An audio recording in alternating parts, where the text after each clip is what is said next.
إن الذين قالوا ربنا الله ثم استقاموا تتنزل عليهم الملائكة ألا تخافوا ولا تحزنوا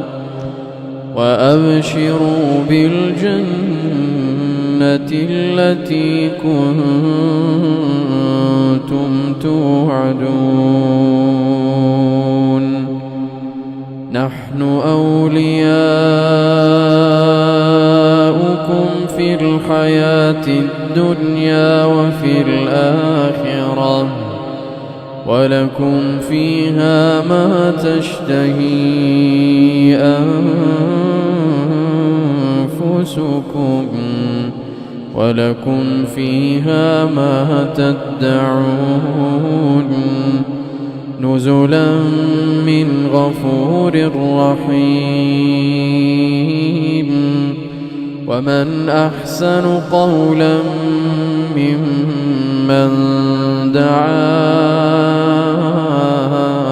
إلى الله وعمل صالحا وقال إنني من المسلمين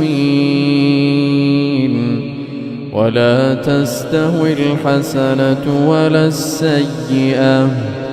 ادفع بالتي هي أحسن فإذا الذي بينك وبينه عداوة كأنه ولي حميم وما يلقاها إلا الذين صبروا وما يلقاها إلا ذو حظ عظيم وإما ينزغنك من الشيطان نزغ فاستعذ بالله إنه هو السميع العليم